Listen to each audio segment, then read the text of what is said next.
Part 3. 21. Keep in mind daily the thought of death, exile, and all things that seem terrible, but especially death, and then you will never focus on low things or desire anything excessively. 22. If you decide to pursue philosophy, you must be ready to face ridicule and mockery from many people who will say, "Look at him. He's become a philosopher now. Where did he get that arrogance?" But don't act proud. Instead, stay committed to what you believe is right, trusting that God has placed you in this position. Remember, if you stay true to your path, those who first laughed at you will eventually respect you. But if you give in to them, you'll end up being laughed at even more. 23. If you ever find yourself distracted by external things and start seeking the approval of others, understand that you have lost sight of your true purpose. Always be content with being a philosopher. If you want others to see you as one too, focus on being true to yourself, and eventually they will recognize it. 24. Don't let thoughts like these trouble you. I will live without honor and never be important. If lack of honor is truly an evil, then no one but yourself can bring it upon you, just as no one can bring you shame. Is it your responsibility to gain a position of power or to be invited to social events? Certainly not. So where is this dishonor you speak of? How can you think of yourself as insignificant when you should value yourself in matters that are within your control, where you can achieve the greatest worth? But my friends, you might say, will be deprived of help. What do you mean by help? That they won't receive money from you? Or that you won't make them Roman citizens? Who told you that such things are within our power and not dependent on others? Who can give to another what is not his to give? Then get these things, you say, so that we may have them. If I obtain them without losing my self-respect, honor, and greatness of spirit, show me the way, and I will pursue them. But if you expect me to sacrifice my own good qualities so that you can gain things that aren't truly good, see how unfair and thoughtless that is. Which do you truly value more, money or a loyal and modest friend? So, help me maintain these qualities, and don't ask me to do things that would make me lose them. But my country, you might say, will suffer from my lack of contribution. Again, I ask, what kind of contribution do you mean? It won't get grand buildings or public baths from you. So what? It doesn't expect shoes from the blacksmith or weapons from the shoemaker. It's enough if each person does their own part. Wouldn't you do your country more good by ensuring it has another loyal and modest citizen? Yes, you might agree. Then you wouldn't be useless to it. But what role will I have in the city, you ask? Whatever role you can hold while maintaining your honor and self-respect. But if you lose these qualities in an attempt to benefit your city, what good have you really done when you end up devoid of shame and honor? 25.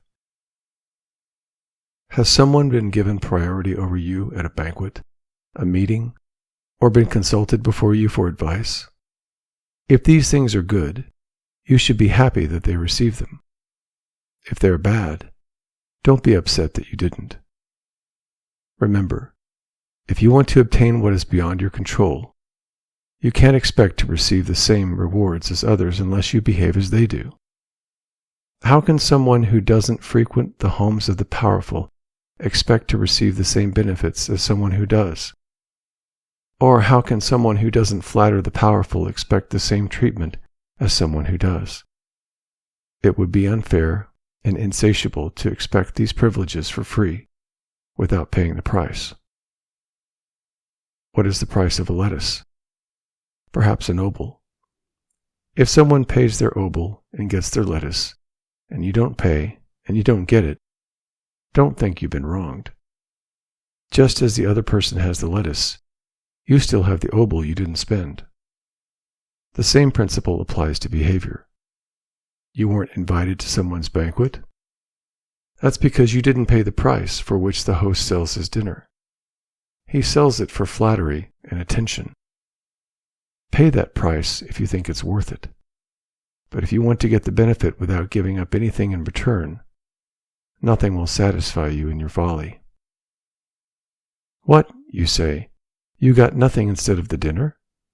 No, you got something. You didn't have to flatter someone you didn't want to flatter, and you didn't have to endure the humiliation of standing at their doorstep. 26. We can understand the will of nature by looking at situations where we all agree. For instance, when another person's servant breaks a cup, we are quick to say, "These things happen." So when your own cup is broken, you should react the same way as you would when someone else's is broken.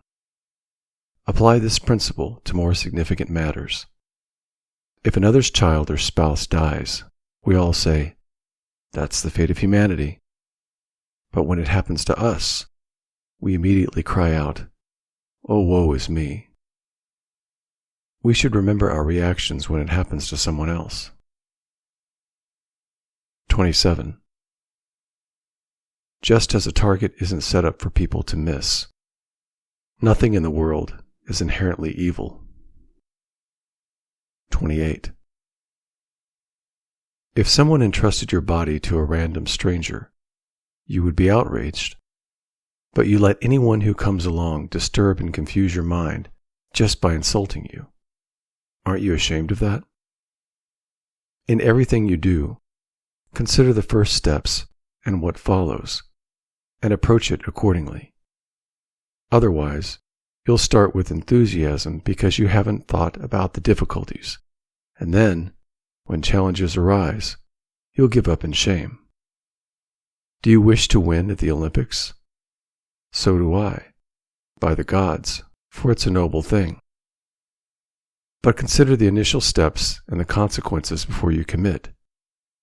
You must submit to discipline. Eat as instructed. Avoid sweets. Train according to a strict schedule in both heat and cold. Drink no cold water or wine unless permitted.